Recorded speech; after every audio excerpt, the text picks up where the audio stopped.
The Infinity Spinner. Luna, Big yelled. No, it's too late, Ellie said. She tried to look in Luna's mouth. She swallowed it. Hey, at least Luna fetched, said Max. Fetching usually involves bringing the bowl back, Juniper said.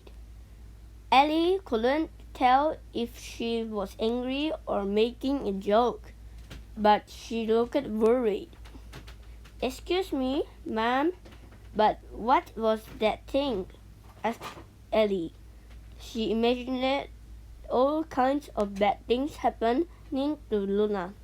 It was glowing. It's not going to explode, is it? She wrapped her arms around Luna. No, no, no, Juniper sighed, as if she saw this sort of thing every day. Nothing of the sort. Luna will be just fine. I don't think it's good for her to swallow anything whole, Vic said. We should probably take her to the vet.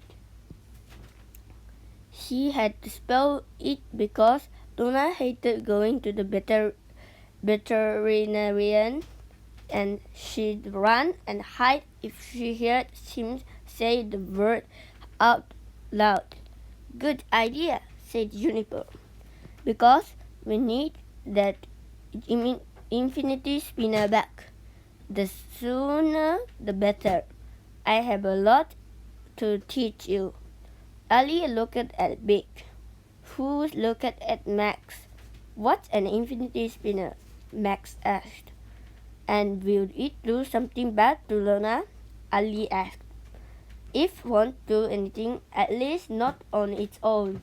It's kind of like a GPS that works in time and space, Juniper said, but it can fall into the wrong hands. She looked at Luna, or stomach. Juniper must have been able to tell that Ellie wasn't believing any of this, because she said, I know it sounds crazy, but your future depends on us getting that spinner back. What is that supposed to mean? Vic asked. I will explain everything once the vet. Shh, Vic said. She knows that word. He covered Luna's ears with his hands. I'll explain everything once the vet helps Luna. I promise, but we don't have a lot of time to waste, said Juniper. Ellie ran over to her parents' desk and found the vet's number. Her hands were shaking, so Vic took the phone and made the call. When he told them it was an emergency, Ellie's heart felt like it was beating extra hard. It only she'd taken Luna out earlier. None of this would have happened. Luna was only a puppy. She didn't know any better. Everything would be okay. Max brought the leash to Ellie. Ellie attached it to Luna's collar, and all 5 of them left the little shop on the corner. We walked to the bed all the time, Ellie told Juniper. She get into a lot of trouble. Juniper laughed. I know. Max raised his eyebrows at Ellie. She shrugged. Maybe Juniper had seen them walking to the bed before. She didn't care. She just wanted Luna to be safe. Luna seemed to be feeling fine, but when they got closer to the bed, the dog realized where they were going. She began bouncing around and barking. Luna pulled so hard she nearly dragged Ellie off the sidewalk. Juniper tried to help, but before she could, Luna twisted just right and slipped out of her collar. She ran down the sidewalk and away from the bed.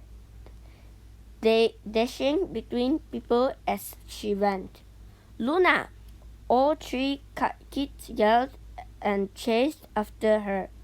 Juniper yelled for them to wait for her, but they kept going. They had to stop Luna from running away or worse, running into traffic. Max was the fastest, sprinting ahead of Big and Ellie. Luna looked back at them twice, but she just kept running.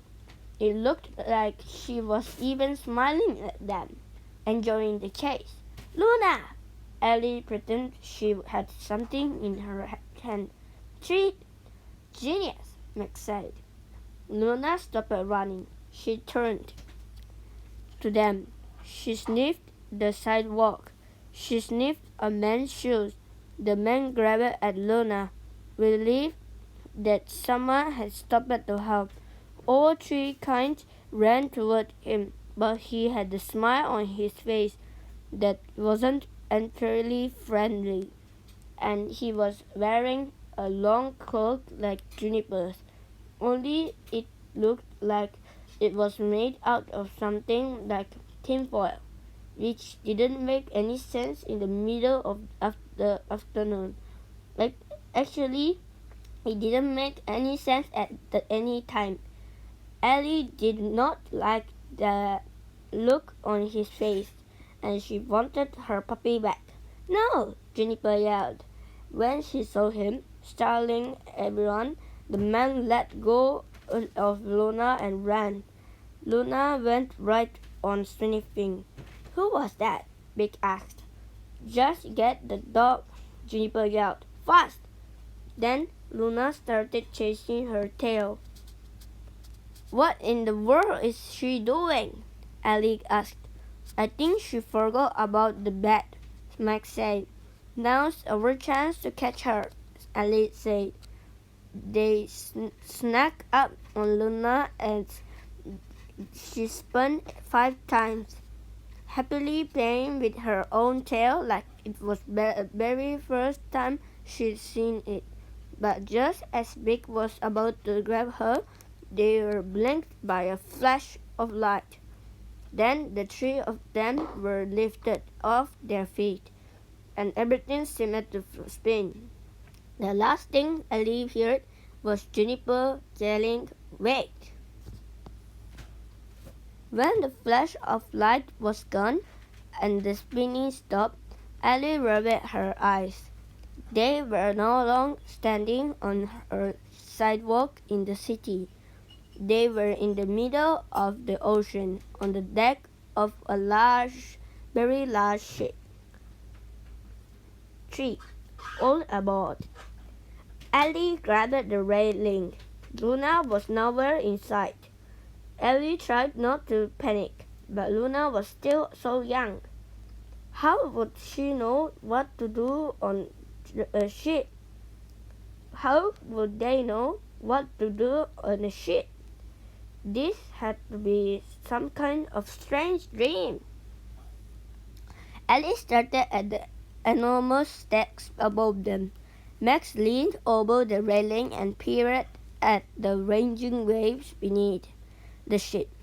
The air was very cold and damp. It made Ellie's nose and throat hurt a little. Max was the first to speak. What just happened? I'm not sure, said Big. But I think we're on an ocean liner, one of those huge ships that used to carry people across the Atlantic. It looks like the Titanic, Ellie whispered. Although she was worried about Luna, history was Ellie's favorite subject, and she couldn't help but be amazed at what she saw. She'd learned about the Titanic in school, and this ship looked like a page right out of her textbook. But there was no way they could be standing on the deck of a ship that had sunk more than 100 years ago. Yes, Big said. Exactly like the Titanic. But he looked like he didn't believe what he was saying. He also looked a little scared. The worried Ali Big was never afraid of anything. That's not possible, Max said, as a man wearing a top hat and a long coat came toward them, looking at the tree. Of them like they were creatures from another planet. As the man walked past, Max reached up and tapped the man's head. Max! Ali grabbed his arm. Fortunately, the well-dressed man kept walking. I know it's not possible, but we are looking at it, Dick said. 1 second you were trying to catch Luna, and the next we are standing here. Her spinning must have sent us here, Ali said. Her spinning and that spinner stuck inside her, Ali thought. About poor Luna lost on this huge ship, all by herself. The poor pup had never even seen the ocean, just like Juniper said. A GPS from time and space, Max said. That if she was telling the truth?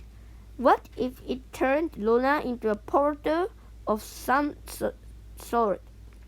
Where is Luna? Ali asked.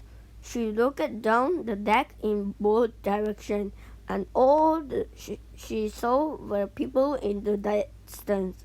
The ship was so big. It was like looking down several city blocks. It's freezing. We have to find her and get home. How do you suppose we do that? Max asked. Swim?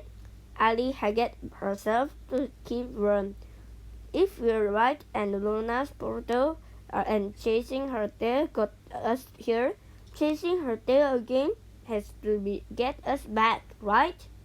Neither of the boys answered. They walked the deck for a while, looking for their black and white dog.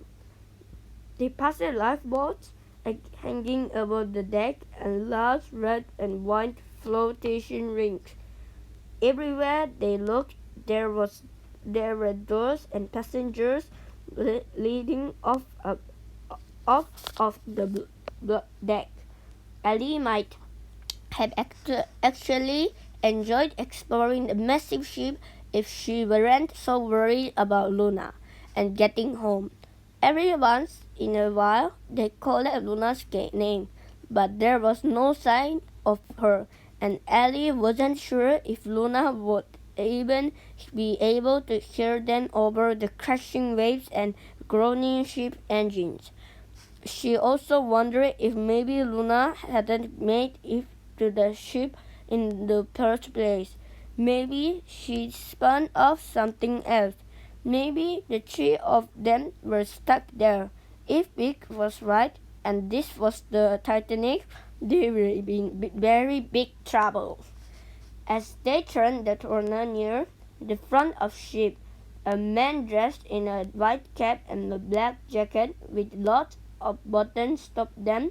Ali knew he had to be part of the crew. His name tag said Officer Lowe. What are you kids doing up here? Officer Lowe asked. He had a British accent. His nose was red from the cold. Get back to your quarters. This section is for first-class passengers only. The officers stood still, blocking their way. Ali saw a few people behind him. Women dressed in full ruffled gowns and men dressed all in black. No one was wearing jeans or sweatshirts like she and the boys were. Everyone looked elegant and old-fashioned, like the people in the Antigua photographs of her parents never sold. But there was still no sign of Luna. Sir, Ali asked, what is the name of this ship? Officer Lowe looked at her like she was trying to start trouble. Little lady, unless you were a stowaway, You know perfectly where you're aboard the unsinkable Titanic. Now off with you. Get back to third class, where you and their other ruffians belong. Yes, sir, Big said, trying to pull his sister and best friend along. We're leaving, sorry to bother you. Big Ellie and Max turned and quickly walked back in the direction they come from. Well, I think now we know for sure what the infinity spinner does, Big said. He stopped walking and pointed to one of the floating rings. What? Asked Max, but Ellie already saw that Big was pointing at printed on the side was RMS Titanic. There was no doubt now Jupiter's infinity spinner had made them travel through time and space, and it had landed them on the deck of the Titanic. This is not good, Max said, shaking his head. Not good at all. Was way worse than the bad. We've got to find Luna, and fast, Ellie said. This ship is enormous, Big said. Where do we start? If I know anything about Luna, said Max, it's that she loves to eat. Ellie nodded. Yes, the kitchen. We have to find the kitchen. I think it's called a gallery on a ship. And on a ship this big, Ellie thought, there were probably several. She had learned that the Titanic had many levels of living quarters, and she suggested that each one probably had its own gallery. Any one of them would be Luna's personal puppy paradise. We have to start somewhere, she said, pushing open a door that led into a long, bright, warm passenger way. Let's follow our nose. What's an antique store? Ellie and Big spent a lot of time in time antiques. The brand shop in Philadelphia, that the word antiques usually refers to things that are at least 100 years old. Along with silver tea sets, antique store may sell everything from jewelry to furniture to old toys and photos. Antique store owners find items in a variety of ways, including auction and garage sales. They need to know a lot about history so they can figure out where each object came from and how much it is worth. Sometimes items aren't as old as they look. Will they find Luna in time? Find out in Out of Time. Lost on the Titanic. Book 2. The End.